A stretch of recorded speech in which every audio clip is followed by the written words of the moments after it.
Hello, everybody. It's Donna. I was hoping somebody would join live, but apparently not.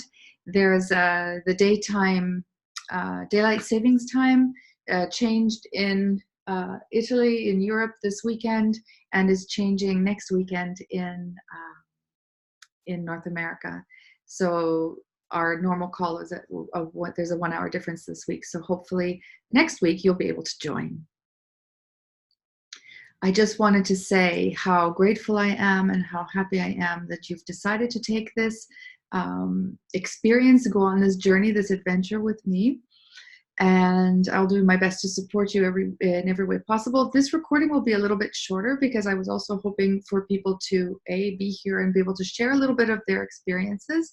So I will ask you in a separate post, probably in the group, just so it's a little easier to find, to make a little brief introduction about yourself, about your meditative experience, and what it is that you're hoping to gain or learn, or yes, gain from this course.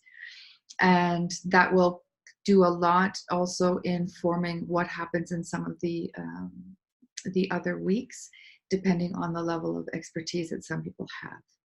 So as you know, this is called Igniting Compassion.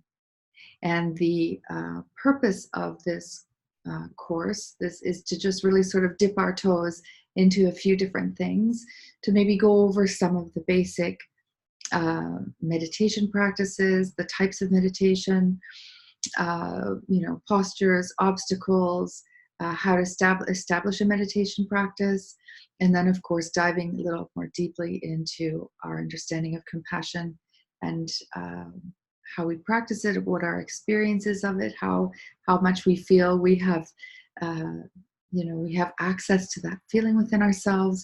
And so I'm really hoping to have some people for the live discussions of that, because I think that's where a lot of the magic is going to happen. But right now, I would just like to take a moment, even though it's a virtual moment and you're not here with me, live, to just take a moment and to take a deep breath. Close your eyes if you feel called to, or just slightly closed, not completely closed.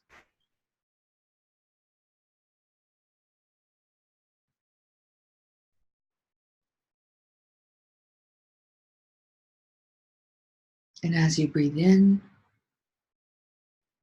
deeply into your stomach,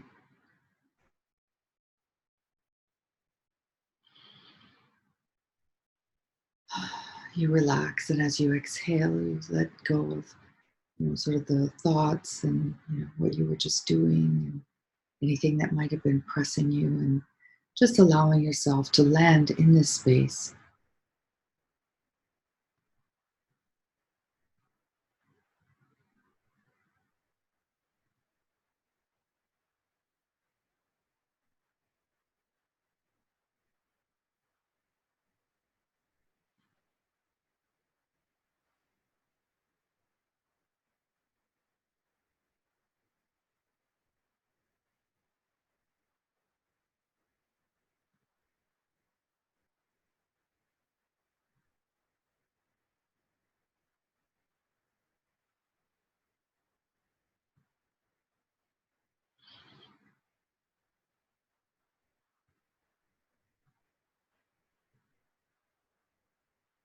And just notice how you're feeling in your body, and just allow yourself to, relax your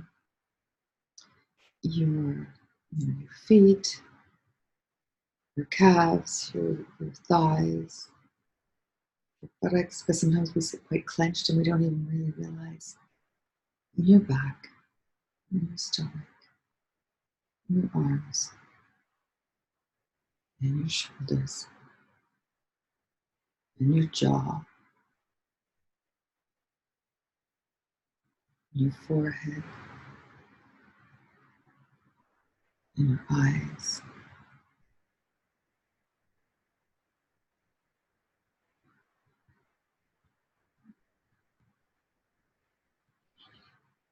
And I would like to really sort of open this course. I've been burning incense and setting intentions and offering prayers and making offerings here.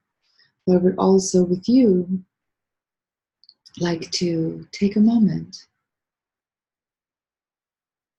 and open this igniting compassion.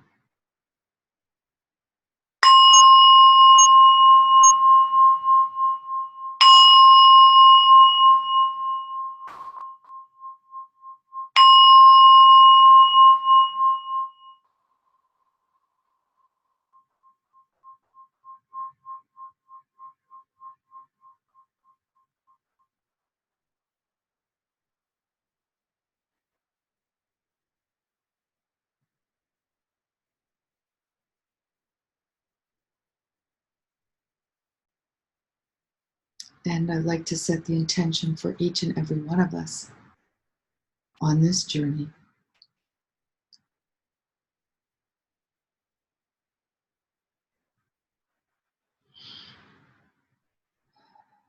To deepen their experience with meditation and that meeting of them of yourself where you are, of ourselves where we are.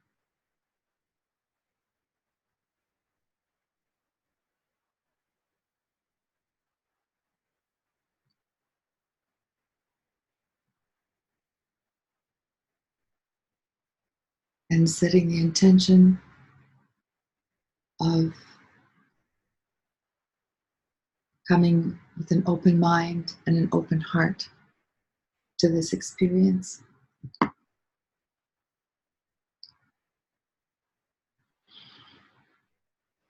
And as we experience or feel how that feels, to then gradually allow that same open-heartedness and quiet curiosity spill over into our everyday lives.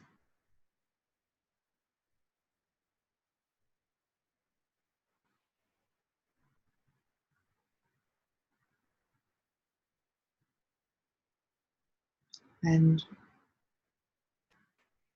setting the intention that this, for you, that this be a positive experience, an enriching experience for all of us, that we may all learn and deepen our practice, our wisdom, and our compassion.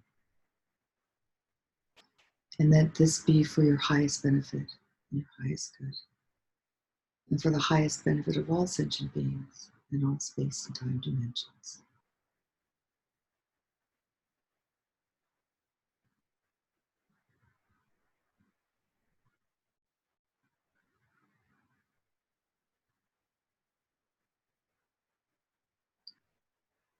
And that may what you learn here or what is awakened or uncovered here always increase and never diminish in you and in all those around you.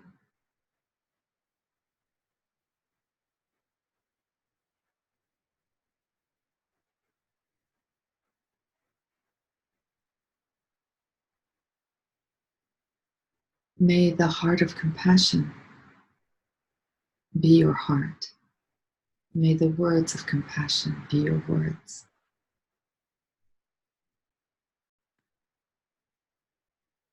May the actions of compassion be your actions. And may you experience the infinite love and that wellspring of infinite love and joy that stems from compassion for ourselves and for others.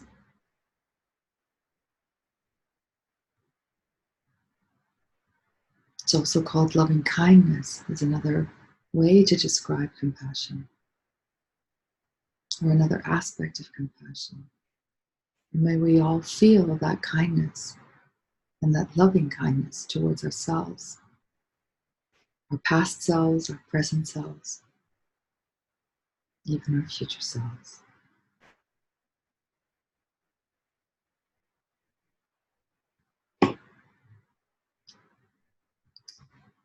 And personally, I'm setting the intention that no matter how imperfect my teachings may be, or my words may be, or my explanations may be, may the essence of these teachings arrive come to you, may they be received in their purest form.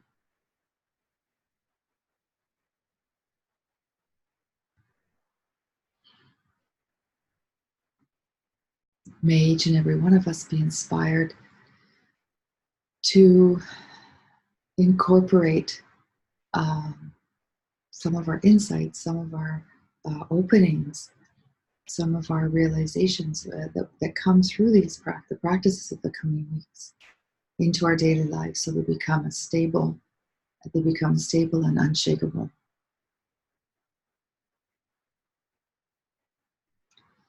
And as a Buddhist, I will take refuge. And for those of you who are not practicing Buddhists, it isn't really important. But basically, this taking of refuge is, in very simple terms, is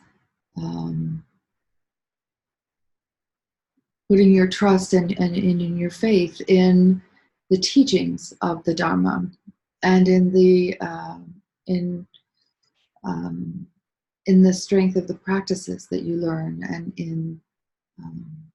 and so it really calls on all the enlightened beings that in the Buddhist tradition have one name, in the Christian tradition will have another name, in a Shinto tradition will have another name. But essentially, these enlightened beings are here for our protection and for our guidance, and are here to support us at all times and in all places, even though it may not always feel that way. It's just we who forget that. So I take refuge in the Buddha, Dharma, and Sangha until I reach the heart of awakening.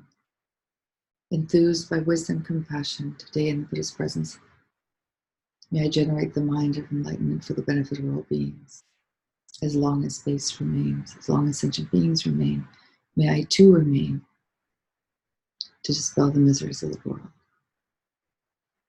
With a wish to free all sentient beings, I shall always go for refuge to the Buddha, Dharma, and Sangha until I reach the heart of awakening. Enthused by wisdom and compassion, today in the Buddha's presence, I generate the mind of enlightenment for the benefit of all beings. As long as space remains, as long as sentient beings remain, may I too remain to dispel the miseries of the world. I take refuge in the Buddha, Dharma, and Sangha until I reach the heart of awakening. Enthused by wisdom and compassion, today in the Buddha's presence, I generate the mind of enlightenment for the benefit of all beings. As long as space remains, as long as sentient beings remain, may I too remain to dispel the miseries of the world. And the taking of refuge, the traditional prayer of refuge, is actually the first part.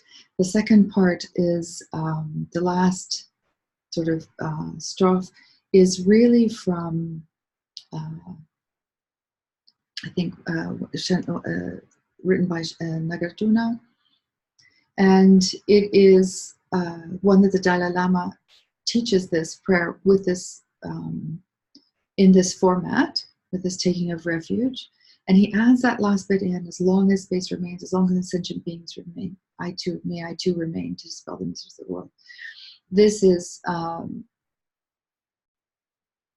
this last part really is that act of compassion.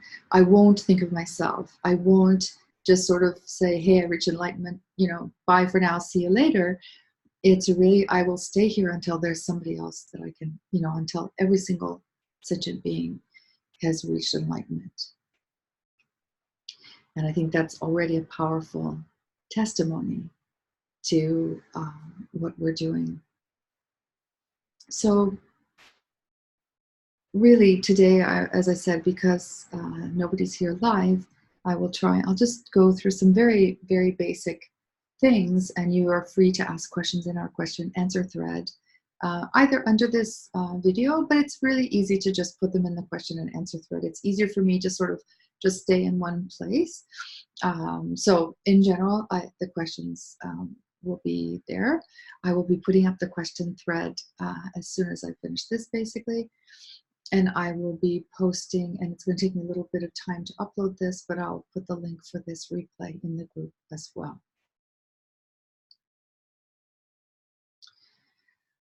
So we've set the intention, to deepen our practice, to remain open, to keep an open heart, to take some steps in the right direction, or let's say in the direction of the development of a practice and an understanding of compassion. And my own personal experience with meditation is that the times of my life, there was one specific time when I had a very, very powerful and extensive practice. I was able to practice for hours a day that I did not jump into right away.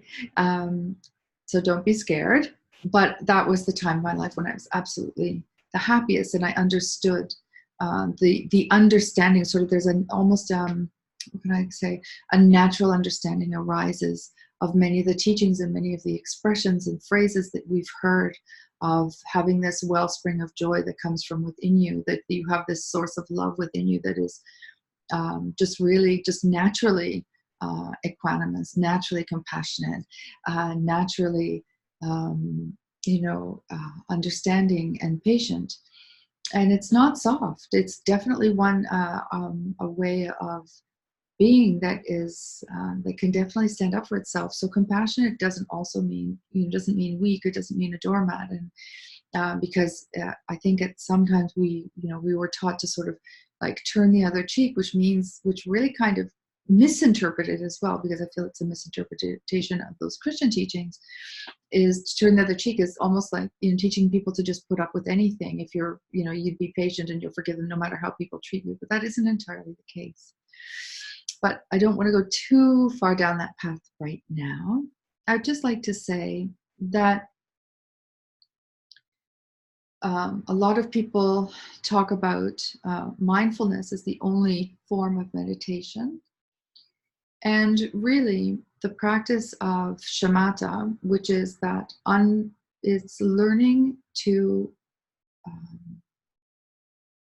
have single-pointed focus on one thing.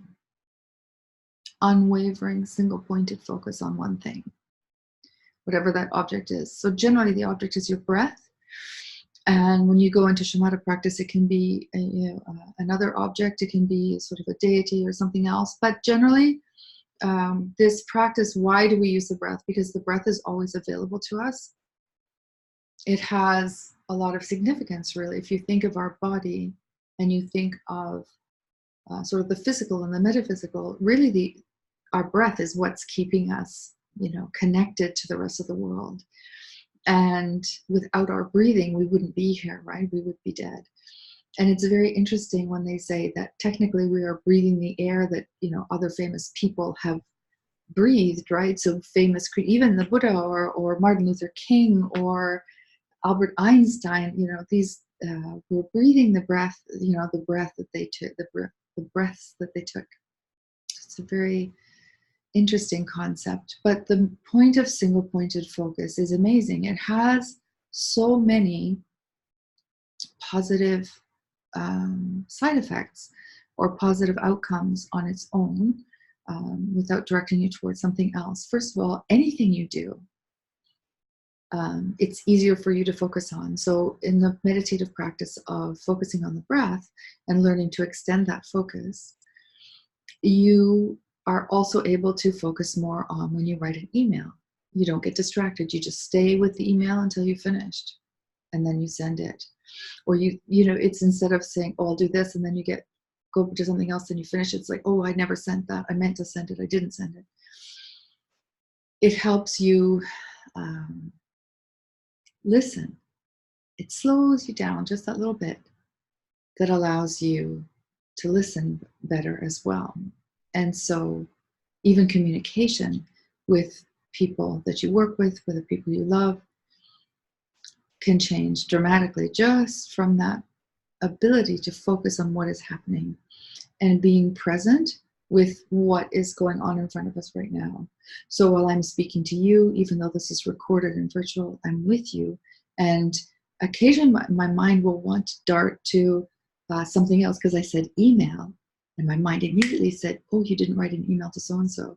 It's like, that's okay, come back here, right? That your mind will kind of want to take off in different directions. But you can just very kindly say, it's okay, but I'm not going to go with you. So as you exercise the muscle, if you were thinking of exercising your focus and your concentration as a muscle, you know that the more you exercise it, the more everything you do that includes that muscle or that activity will improve. So an athlete does many different things to prepare themselves for, let's say, a race, a marathon. They'll do all different kinds of training, knowing that the muscles they build in one way, they can then focus on something else. But most certainly, as an athlete who's well trained and who's ideal body weight and is in good condition and has a low, and their heart rate isn't too fast and they have great cardio, whatever it is, cardiovascular health, all these things will impact everything they do. It will be easier for them to carry the shopping. It will be easier for them to play with their kids at the park. It will be easier for them to go on a walk with their friends and not be huffing and puffing. It will be easier for them to decide to, I don't know, to go on a pilgrimage like I did. And I didn't train for it. And I actually think, I would love to do that again. And I think training would be great, but just see that how that training of the body and the muscles allows that to be applied to everything else. And again, even the mind of a marathon runner, to be able to stay focused and stay concentrated and maintain that thing over a long distance of time, it can be meditative in certain ways. In fact, there are a lot of Buddhists who also run marathons and talk about that, of how they apply that. But what's interesting about the let's say the muscle of focus, of single pointed focus, is that once you have that, then you can shine that light. Now I'm mixing my metaphors, but you can use that muscle for anything. So I also think of it as a light. So if you think of this unwavering light, like a beam, once I've developed this beam and it's not sort of flickering and it's not kind of going all over the place and it's not on and off and on and off and it's just like a steady light, then I can take that light of concentration and focus on anything I choose, which means I can focus it on email, I can focus it on interdependence, I can focus it on what is anger, I can focus it on my relationship with my children, I can focus it on my practice, you can focus it on your business, you can focus it on how to deal with a client, a difficult client, or how to treat a client beautifully and make them feel welcome and happy. And that is where the other kinds of meditation come in as well. So there's analytical meditation. And analytical meditation is really to take you, as it says, it analyzes things, right? And the meditations analyze, if this is true, think about that, whether this is true. And if that's true, then it must mean this. And if that's true, then it means this. Then this is also true. And it takes you down a path of analyzing things, or what is, or even let's just say you want to look at anger. What is anger? And what happens when I'm angry, and how do I feel before, during, after, sort of, let's say a moment when I feel angry.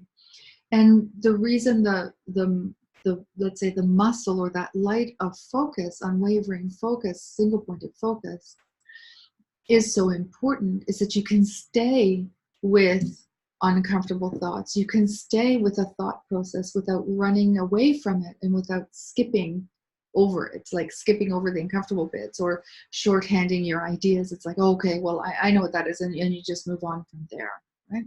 Or sometimes I can catch myself saying, oh, I know what they're going to talk about, and then I just stop listening.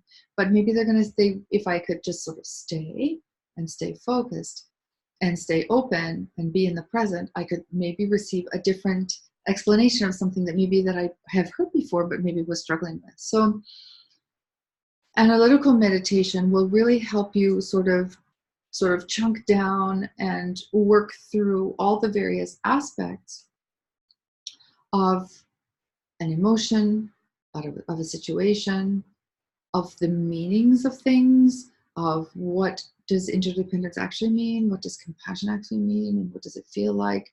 What does it feel like when I don't have it? What does it feel like when I do? But it's a different quality of thinking. And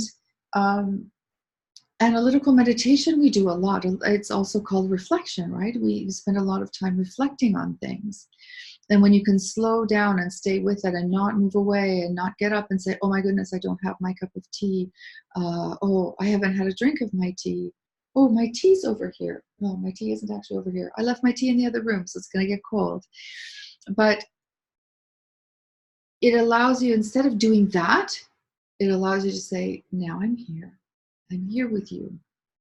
I'm here focusing on this project. I'm here being with my child. I'm here with a friend. I'm here just with myself, thinking about something important to me, or thinking about a problem to solve, or thinking about how you want to approach something.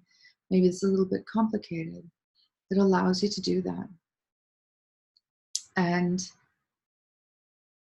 visualization meditation is I suppose, the other big form of meditation. And visualization meditation, you've done it all. You've done it a lot, really. You know, when people say, imagine if they just close your eyes for a moment and just imagine, right? Just imagine. That's a lot. You know, visualization meditation is very simply imagining things and calling to your mind's eye images of deities, or images of actions, images of people, images of situations that allow you to access positive information about yourself, or positive um, feelings and positive states of mind, I guess is the easiest way to describe that. These are all very, just want to say, these are all very simple explanations of these. There are a lot of technical explanations. For example, shamatha, it is single pointed focus, but you reach shamatha when you can stay on a subject for 4 hours without interruption, without wavering.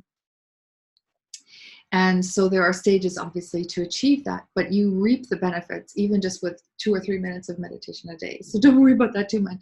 But I want to say that this course isn't, I have been studying Buddhist philosophy for a while, but I also don't feel that it's my calling to go into the very technical, let's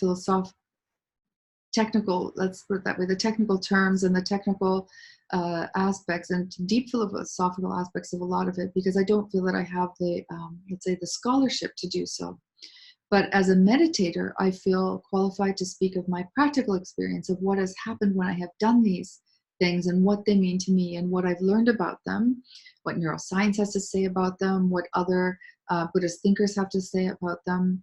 But definitely, I wanted to keep this very, very accessible, because you don't need to be Buddhist to do any of these practices whatsoever. Anybody who's been to the teachings of His Holiness the Dalai Lama will know that the stage is always open to, there are always nuns and monks and priests and rabbis and imams from all different traditions.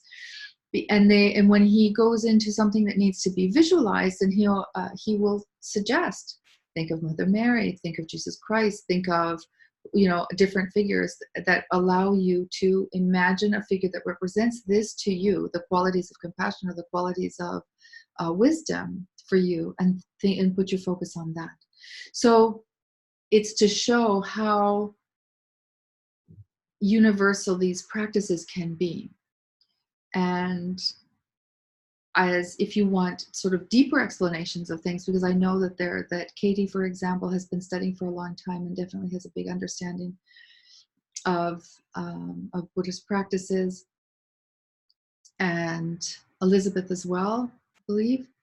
So I don't want to, I'm happy to go there, but I wanted to just keep this, I wanted to keep it simple and try, because I feel that sometimes keeping things very, very simple is an easy way to access things. So we have these 3 forms of meditation. The shamatha practice, which is the single pointed focus, which allows you to notice what's going on. You can just sit there and just sort of learn to be present and learn to focus on something. And I always think of that as a light. Once that light is stable, then you shine it on different things. You use it for different things. You use it to analyze, or you use it to visualize. And when that single pointed focus allows you to, let's say, to follow a visualization meditation and to stay in the moment of that journey. We've all heard them, guided meditate. They're generally guided meditations, right, from other people. And of course, in Buddhist practices, there are tantra practices where there are a lot of visualizations, and so that being able to stay focused and stay in all the process of what's happening and what's moving and what's going here and what's going there and who's in front of you, who's behind you, who's above you, who's below, all the things, it's very, very helpful to be able to stay focused in this very, very concentrated and sort of gathered energy, right? The neuroscience behind meditation, I think, is very well known at this point. Just very briefly, it will reduce your anxiety. It helps you make better decisions because you have a sort of a clearer thought process. You're less carried away by emotions. There's what I call a little bit of space, a tiny bit of space between you and the emotions, or you and what's going on, that just allows you to breathe that tiny little bit so that you're not just carried away on the waves of what is going on. Meditation can they were saying that, I was reading a recent study saying that if you do 15 minutes, which is a short practice, 15 minutes of, let's say, shamatha or mindfulness meditation every day, a 50-year-old can have a brain like a 25-year-old. So just think of how agile and amazing how alive this is going to keep this brain of ours that we need to live a healthy life as well. We've all seen those. I guess most of you have seen those pictures of there's a lovely woman who's over 100 who still teaches yoga. There's somebody in her 90s who still does gymnastics, and she does the double bars and she does the beam and she does all these things, and it's really quite incredible, really. And using our brain in the same way and treating our body and our brain and this sort of connection with ourselves in this way is definitely beneficial to our health. So I think I will try and post a little bit about each different type of meditation. As time permits, it won't be until the weekend, I think, but I will try and put in something for you. But it just gives you sort of a brief overview of what you can do once you decide to sit down on the chair, on the cushion, or lie down. And it gives you an insight as to why the mindfulness practice, that following your breath, is not actually the end goal. It's a tool to develop so that you can also do other things. We'll talk about that a little bit more in a moment. I just wanted to talk a little bit about posture, right? I don't know if I have my cushion over here because I'm not on the floor. So sorry about that. That's very inelegant, but there you go. So I'm on a sofa. It's actually a little bit low because I can feel my butt lower than my knees. So my legs are kind of going like this. Ideally, your legs should be straight if you're in a sitting position and your feet flat on the ground. So I've jumped in to tell you without setting it up. There are three basic positions. One is sitting, one is on a chair. Well, there are several different ways of meditating. There's sitting on a chair. There's lying down. There's a very specific posture for that as well. And there's also sort of sitting using a meditation cushion. So sitting cross-legged, either half lotus, full lotus, or no lotus my hips don't let me do anything special. And I'm always very envious of those who can just whip into full lotus position as if it's nothing, and they look so comfortable, and it's not for me. That's actually, I can't even do that. And of course, there's walking meditation, which relies on a different sensations and a different relationship. I think a slightly different way of connecting and a way of doing things. But for our purpose, I'm going to stick with the three sort of, let's say, static positions. And that's sitting on a chair, sort of using a meditation cushion of some kind, and lying down. And I'm going to start with the least obvious one, which is lying down, and it's actually a position. So when you lie down, it's great if you can have some kind of support. Like I have a little bit of hyperlordosis, so my back goes like this, and my butt is giant, so it goes like that. And so when I lie down, I have this huge gap that doesn't actually feel comfortable. So I either slightly raise my butt so that my back kind of lowers to the ground, or I fill it in, one of the two, but just something, just a little something. I think, you know, you probably do this when you do groundwork on a mat or something in any kind of physical activities that you're doing. You'll know that feeling. But basically, you're lying sort of flat and comfortable. Your feet are slightly apart. Your palms are facing up. And your arms, it's kind of hard to see like this. So your arms are about a 30-degree, it's really hard to see. So your arms are about a 30-degree position from, they're not like this, because it kind of closes you off. And not like this, is kind of dispersive. So the instructions are about a 30 degrees from the body. Not a very attractive view, but there you go. 30 degrees. And your feet, as I said, your legs shouldn't really be sort of like stuck together. They should be a little slightly apart, you know, sort of shoulder width almost. You know, when you're doing gym things, they're also telling you to have your feet shoulder width apart. I think there must be something in that. And your arms, palms up and just about 30 degrees from the body. And that's the position. And for example, my son does very, very well with that position. He actually doesn't fall asleep. He has great experiences like that and finds it very difficult to stay sitting, for example.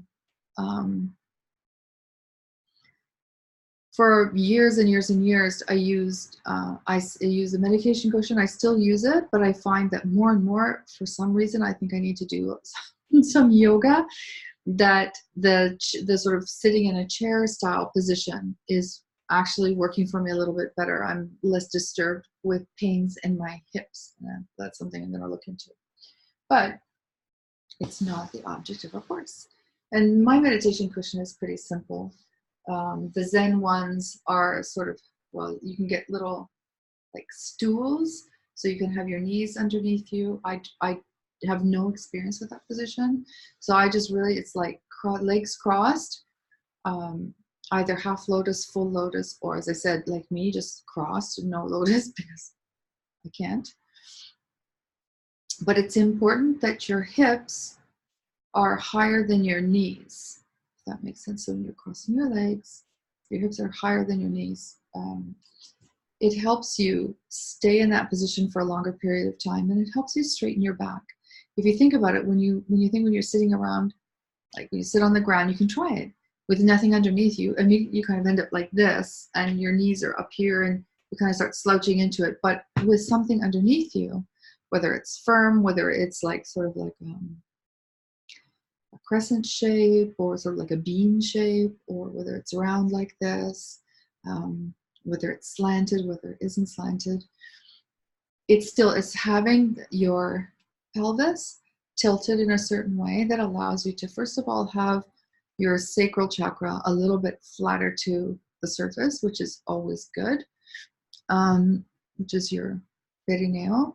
That's Italian. I'm trying to think of, I have to look up what that is. Oh my goodness, my mind has gone blank. But really, the bones that you can feel under your, like between your legs, and get that tilted towards, like your pelvis is tilted slightly forward, right? Your back nice and straight, but relax your shoulders down, not up like this. It's like, oh, I'm talking like this. It's like, oh. And you'll see a lot of people who meditate also, they go like this before they start because they realize that they're holding tension in their shoulders, right? And just allow yourself to sort of relax your shoulders, relax your body. But so maybe like a puppet on a string, but a relaxed puppet. So the string, it goes up, is your spine, it goes up through your head and up through your crown chakra. And it's just kind of, you're just kind of hanging there. And this is holding you up. And it's connecting to your, all the chakras. You can kind of feel them all going. And that's the same whether you're doing, as I said, whether you're using a cushion or whether you're sitting in a chair. The difference is within a chair, actually, it's important to keep your legs at a right angle. As I said, I've got my butt lower than my knees right now because this is a very squishy sofa. And so when I do meditate on this sofa, I always put something underneath so that I'm slight, it's almost like you're tilting your pelvis forward. And it's really, really important. For the energy flow, it's really important for the energy flow and the posture, because the more slouched your rear posture is, the whole energy flow is also a lot more complicated. So it helps you stay in that slightly alive, vigilant position in some way, but in a relaxed way.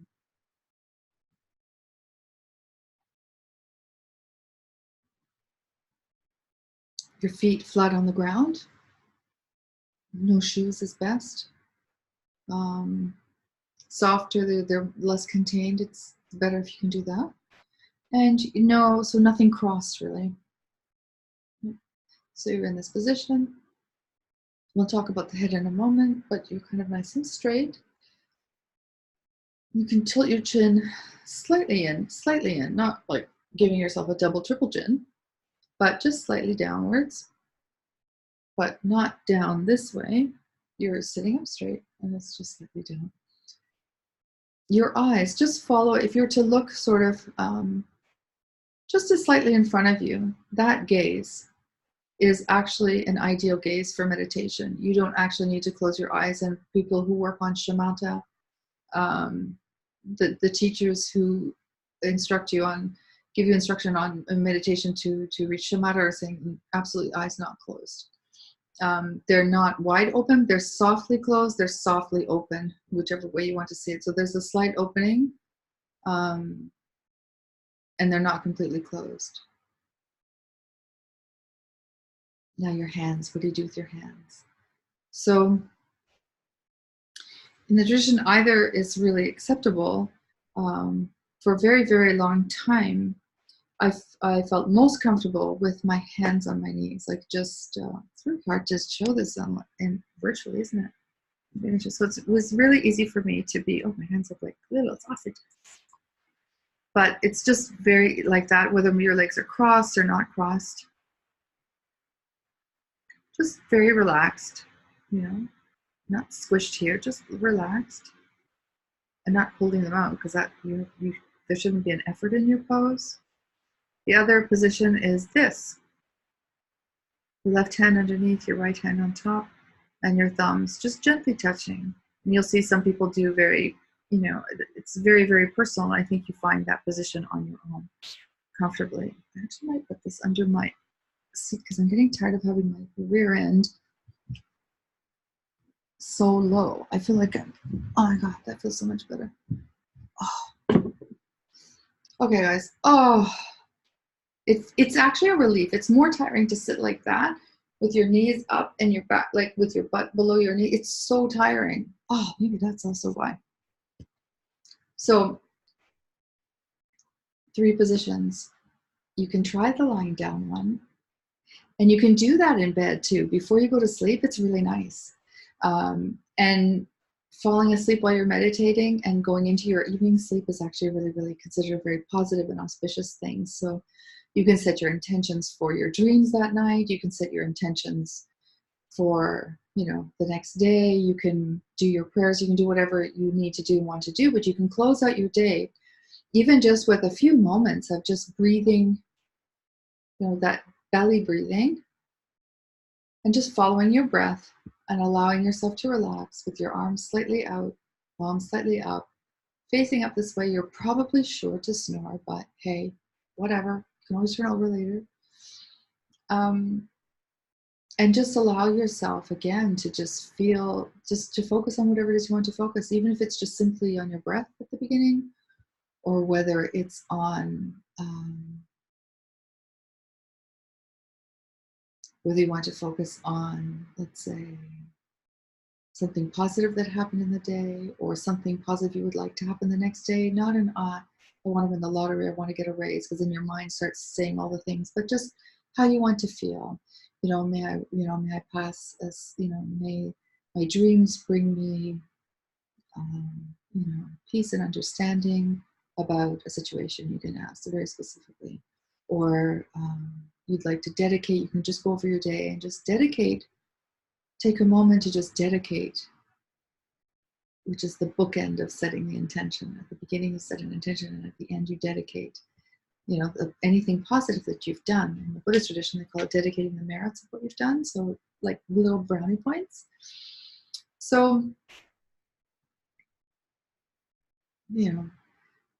as you're falling asleep or as you just relax, taking this moment to meditate before you go to sleep, it gives you better sleep, by the way. Just, gratitude for all the things that happened, to have a roof over your head, to have had a meal, to have been given a ride home, to have this opportunity to connect with here in this space.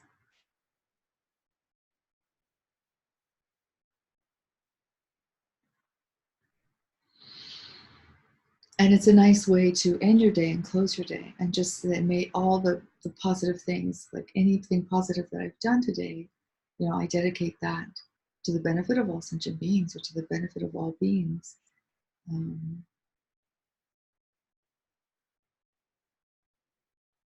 that's a great way to close out your day, isn't it? It just really, and I find that these dedication, the intention setting and the dedication, really is a way of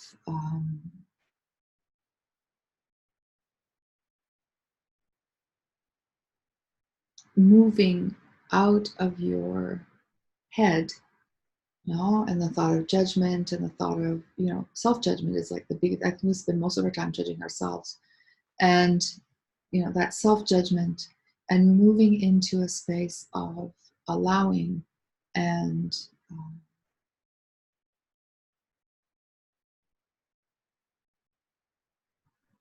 being and connection, right?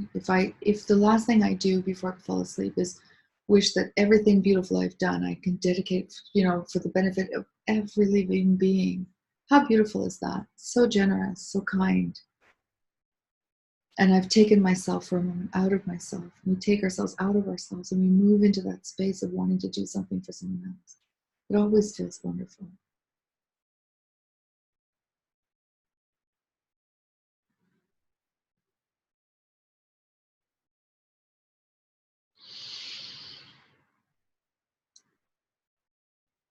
And I'm going to be dividing our course into, let's say, sort of more of an explanation and then a short meditation. And I'll be posting them separately because I want them to be easy for you to access. So what I would like to say, I would like to just close and say a couple of words now about compassion, right? Which is one of the things that we'll be thinking about the whole time during our time. And the wonderful Thupten Jinpa, who was the Dalai Lama's chief translator for years and years, and it is an incredible academic himself, and is, I guess, the head of the Stanford Medicine Center for Compassion and Altruism Research and Education. And it's a wonderful, it's so beautiful to see universities and educational institutions, let's put it that way, research institutions taking this so seriously and studying the effect it has on us, and it has on the world. And there are just a couple of little things here, but they talk about so many different aspects. I'm going to put in the link for you so you can kind of poke around. It's beautiful.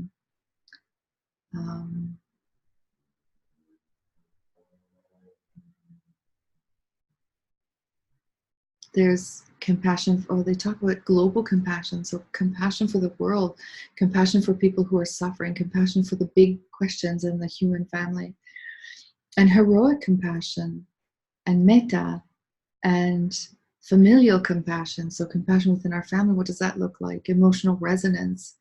There's so many different things in here, and it's so beautiful how they're breaking it down and looking at all the various aspects of it. But now I just wanted to read a couple of little things here. And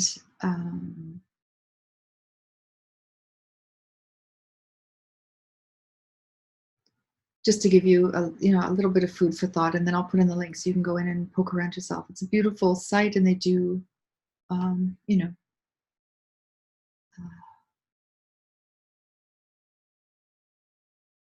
they do interesting, very, very interesting work. You know, there's compassion for oneself, right? And I think we're often, it's one of the things that's most lacking, right? And it's really interesting for me. It really unlocked a lot. Finding compassion and love for myself really helped me access and move exponentially into being more compassionate with others. And so here the question is compassion a moral force? And of course, as spiritual leaders like the Dalai Lama, the answer is a resounding yes. The experience of compassion, they assert, has a radiating effect, extending kindness and forgiveness toward others, even those who have intentionally transgressed.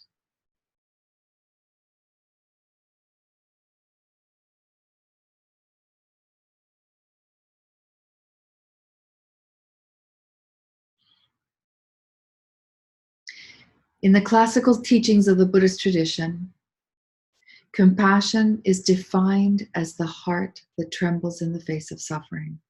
At times, compassion is translated as the heart that can tremble in the face of suffering. It is aspired to as the noblest quality of the human heart, the motivation underlying all meditative paths of healing and liberation. Compassion is a response to suffering, the inevitable adversity all human beings will meet in their lives, whether it is the pain embedded in the fabric of aging, sickness, and death, or the psychological and emotional afflictions that debilitate the mind. Compassion is the acknowledgement that not all pain can be fixed or solved, but all suffering is made more approachable in a landscape of compassion. Compassion is a multi-textured response to pain, sorrow, and anguish. It includes kindness, empathy, generosity, and acceptance. The strands of courage, tolerance, equanimity are equally woven into the cloth of compassion. Above all, compassion is the capacity to open to the reality of suffering and to aspire to its healing.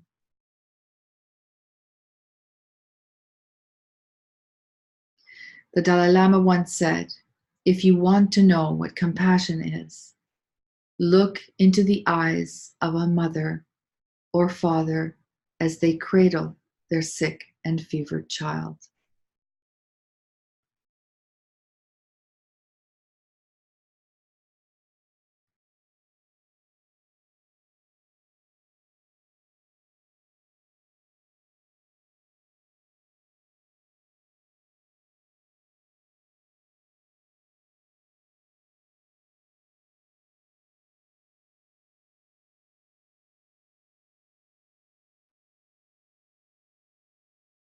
Here's a slightly more technical thing. Compassion is a multidimensional process comprised of 4 key components: an awareness of suffering, cognitive empathic awareness, sorry, sympathetic concern related to being emotionally moved by suffering, the affective component.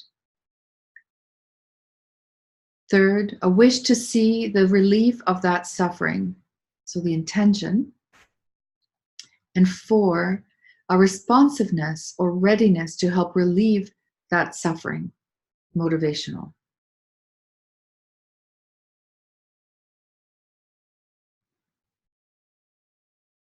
Oops.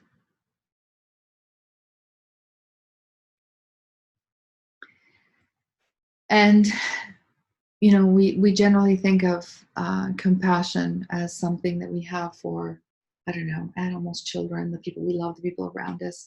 But true compassion, what the Buddhists call bodhicitta, is like a light. It doesn't distinguish. it's a light shone on all things. And so, of course, it's also part of your business world, and those relationships that feel, let's say, slightly more transactional, or that you have these relationships out of necessity.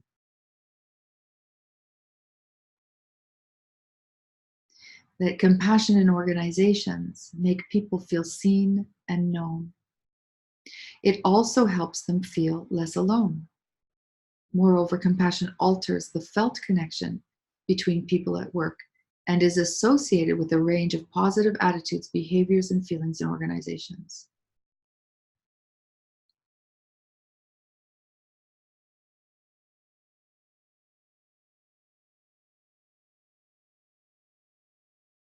And there's a nice little dictionary thing here.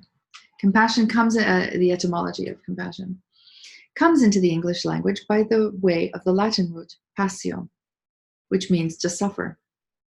Paired with the Latin prefix cum, meaning together, to suffer together. The concept of compassion and its link to suffering has deep philosophical and religious roots. For instance, Christian theologian Thomas Aquinas noted the interdependence of suffering and compassion when he wrote, "No one becomes compassionate unless he suffers." Ancient Chinese traditions acknowledge the interrelationship of suffering and human concern in the figure of Kuan Yin, often referred to as the goddess of compassion. In the Buddhist tradition, this is Avalokiteshvara and is male. Hindu imagery depicts compassion through a half-ape, half-human deity, Hanuman, whose chest is cleaved open to reveal his heart to others undefended. Some Buddhist traditions induct individuals seeking to cultivate their compassion into the vow of the Bodhisattva, whose life is dedicated to being present with and relieving the suffering of all beings. The recurring theme is thus the relationship between one's own suffering and self-oriented compassion and compassion for others.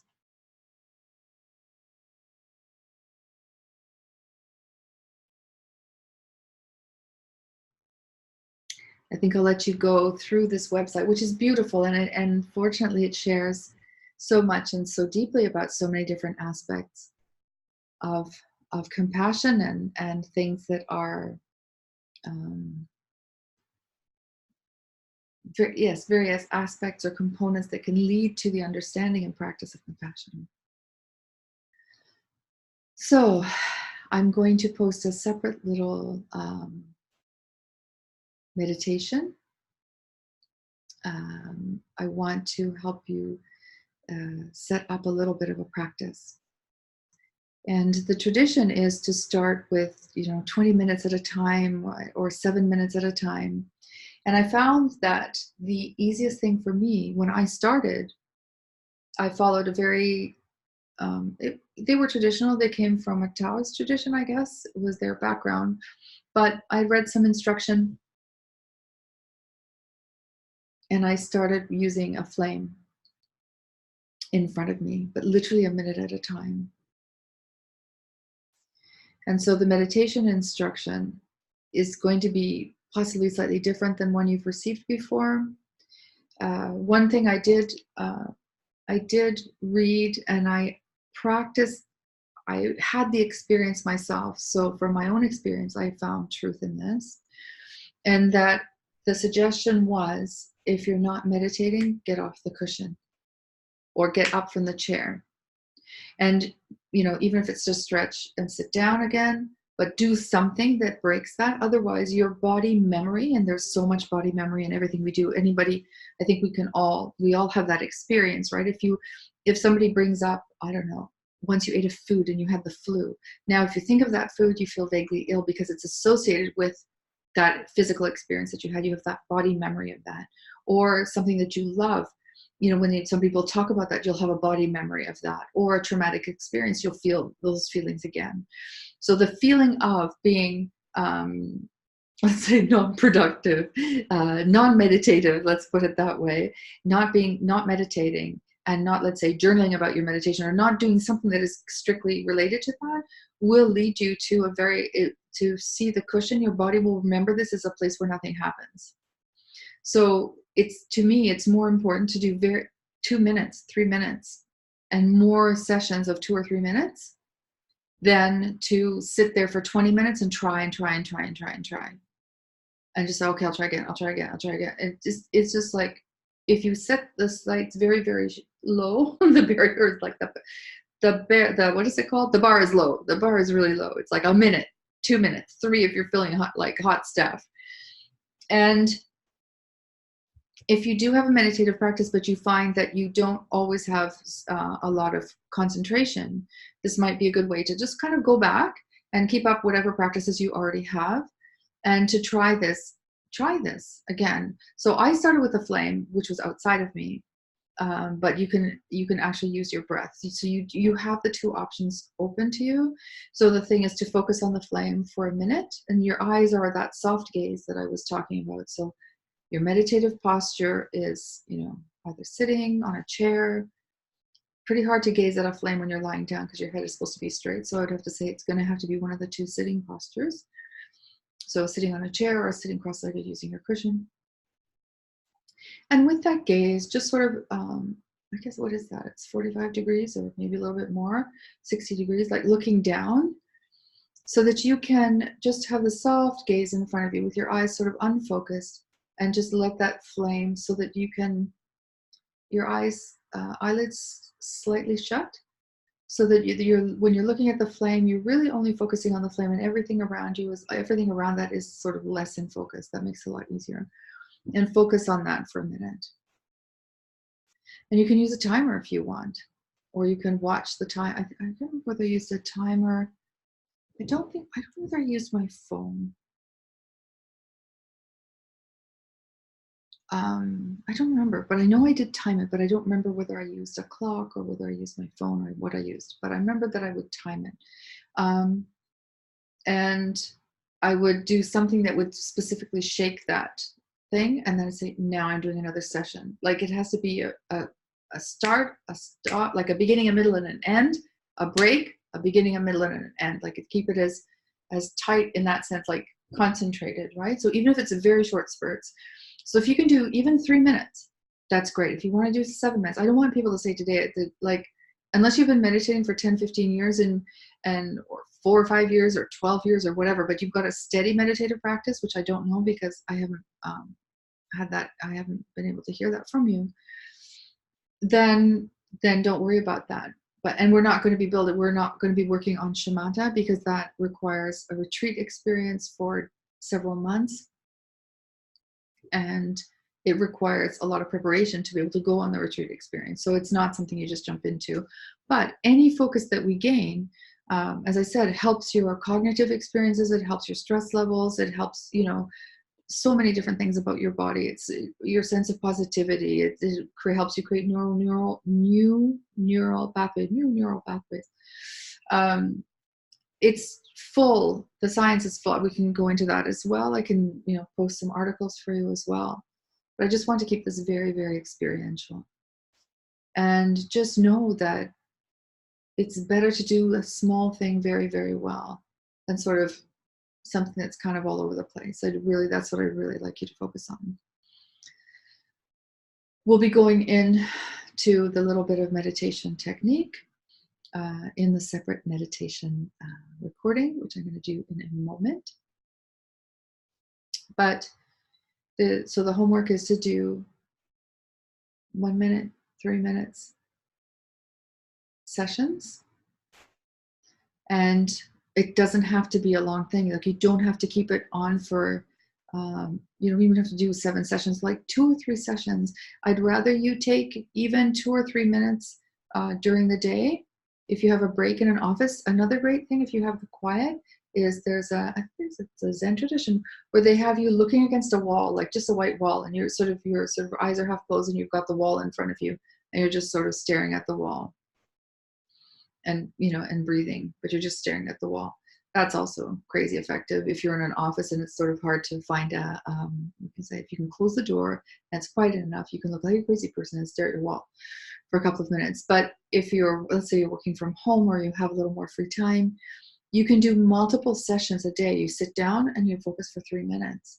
You can get up and do something else. Come back and sit down and like make yourself a cup of tea.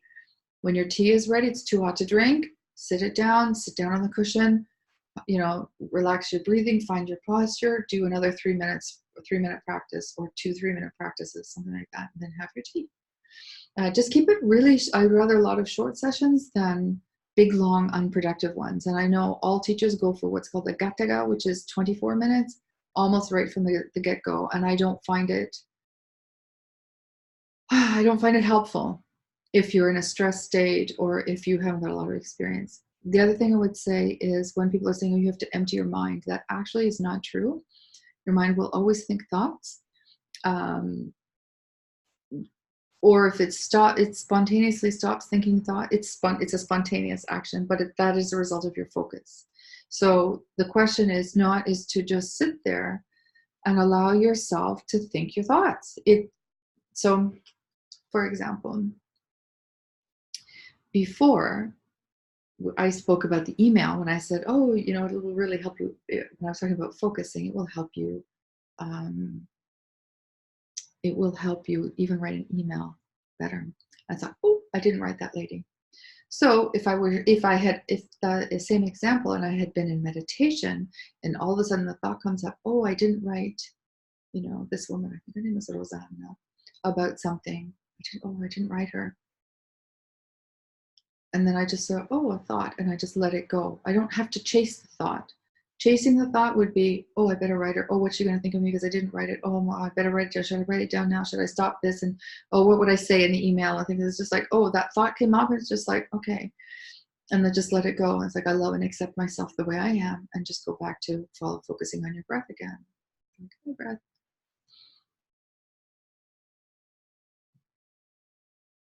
Breathing away, focusing away. And it's like, my neck hurts. Like between my shoulder blades hurts. Oh, maybe I better do this. It's like, just relax. Just like, it's like, oh, wow. Interesting. There's a pain there.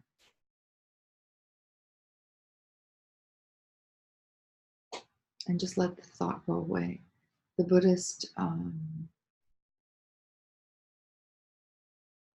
one of the explanations is that your mind is like the sky and thoughts are like clouds. So the clouds are always passing, right? They're coming and going. Sometimes there are lots of clouds, sometimes there are very few clouds, but the clouds come and go, right? And you don't have to chase the clouds.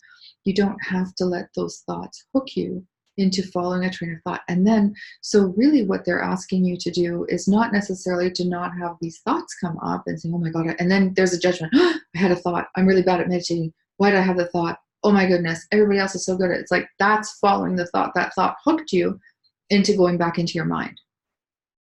So when the thought comes up, it's just like, yeah, I do need to write that email. Thank you. I love and accept myself the way I am, and just let it go. What they mean by sort of following your thoughts is when you find yourself having the thought and then following another thought process that gives you another idea and another idea and another, and you think another thought, another thought, another thought. So as I said, it's like, oh, I have to write the email. Following the thought and being hooked by the thought is, what's her name? Can't remember her name. I should have written her. When did she send that email to me? I should have answered by now. It's a beautiful article I'll publish. What are they going to think? That's following the thought. So then I realized that my mind has gone down that path. And it's like, oh, wow, you got distracted. Okay. I love and accept myself the way I am, and just allow all those thoughts to go away. And you just go back to following your breath. I'll go over this a little bit in the video as well, but I want the video to be really more just a guided meditation so that you don't have to listen to a lot of blah, blah before, during, and afterwards. So I think everybody here has some meditative experience. If you don't, please tell me. If you need any help, please tell me. Share your experiences, good, bad, and indifferent. And just know that even the teachers, the ones that are, have been meditating for a long time, everybody has these problems. Everybody has these. There will be days and times when you sit down and it's so easy and it feels amazing. And you think, oh, wow, that was a great session. And then you'll have another day when it's like, oh, all these things happen. It's like, well, that was a lousy session. But I would invite you to not enter into the judgment of the sessions. It just was. It's like, oh, today I was distracted. I love and accept myself the way I am. Oh, today I'm focused. I love and accept myself the way I am. Because if you get into the constant judgment of how good your meditation was, all of a sudden you have this scale of good, bad, and indifferent, and amazing, and horrible, and all those things. You're just giving your mind more thoughts to think, and you never can actually access that space of peace and calm. So in the Buddhist tradition, they talk about not being attached to the results, and that is that you enter into this experience, and whatever is. And a great teacher once said, somebody who's, I love the way they teach meditation. Oh, this is the meditation of distraction. This is the meditation of anxiety. This is the meditation of anger, of impatience. And he just put everything back into, the meditation of this, the meditation of that. And it's just like, okay, just allow things to be. The message is really, you just allow it to be. It's like, okay. So today I was very distracted. I love and accept myself the way I am. And it just is what it is, because the more you enter into the, it should have been, why wasn't I? Why can't I? Oh my goodness, I'm terrible at this. I now don't know how to do this. I can't meditate. I hear that all the time. I can't meditate. That's not for me. It's actually not true. They've either been given poor instruction and they haven't been given support along the way, or they haven't given themselves the time. And maybe they wanted too much too soon. And those moments of feeling, like, oh, something's, like, oh, it's working. At the beginning, they may not happen right away, or they'll be fleeting, but that little taste, it's like having a nibble of chocolate. Once you taste it, you know it's there. And so I encourage you to not be discouraged and to let whatever happens happen. And there's a great little practice of a meditation journal. If you would like to do it for these 8 weeks, it would be fantastic. And basically, I'll show you what happens. You take a piece of paper or a little journal. I just have a piece of paper here. So you take a little journal or notebook or something. And could have prepared this, couldn't I? So you have your piece of paper. You can see it. Like, it's just really just the 4 quarters. It's like really simple. That's why even a tiny notebook is fine. And so this is day 1, day 2, day 3, day 4. And you just write here the number of minutes you did it. And if you had any like feelings or difficulties or what came up for you, and it really can just be a couple of words. It can just be distracted, anxious, felt good, pain was a distraction, and it's like 5 minutes, 7 minutes, 10 minutes. And you can, and for each square, if you're doing morning and evening, if you do the evening practice I spoke about, even in bed, just before you go to sleep, you can write that in the next morning. And at the end, and if you do all those days like that, it's very quick to see when you've missed a day. You're not allowed to fill it in. You're not allowed to cross it out. You're not allowed to make excuses or something. It just has to stay blank. So tomorrow I forget. Somehow, for some reason, I forget. This day stays blank. Well, now it's 22. This stays blank. And then I just go to the next day. And so I'll see very quickly, you can see by the squares how you're doing. Some people like using an app. The apps don't always, I don't know, sometimes you like that. I mean, I tried to use an app for a while because I thought I didn't want to carry around a little book because I was meditating on the Camino and it was just more weight, something else to carry. But I didn't love the app. I think that writing by hand, even if you can get little teeny tiny books, so you don't have to write very much. But writing by hand is always a really good thing. For neuroscientists say that the experience is definitely more, the kinetic aspect of writing on paper is definitely more, it reinforces, and it's a deeper experience than if you just type on a computer or hit your goals on an app, right? If you turn on the app and say 7 minutes and when it goes bing, you've done, it's a very different feeling, right? It's like an egg timer. There's no relationship with that. And it also, I don't know of any apps that allow you to make notations of your days. They'll just tell you how many days uninterrupted or whether you met your goals. But you can turn on, you can, I don't know, I kind of like them, but I kind of don't. So whichever way works best for you, I can also put in some apps. So I'm going to close this out now saying, I'll be putting the homework in a separate thread and then posting the meditation video in a little thread, and you have a question and answer thread. And I'm excited to start this journey with you, and I hope somebody can come live at some point because the discussions are always fruitful and interesting, and I look forward to your questions. And if there are some juicy questions throughout the week, I will definitely make the effort to answer them. So I just wanted to dedicate the merits of this course, of our time together, of anything I've said or anything we've done together, any positive seed that this has created anywhere, to the benefit of all sentient beings. And I'd just like to say thank you. And till the next time, may your world be full of compassion and love and kindness and forgiveness. And I hope you enjoy your meditation practice.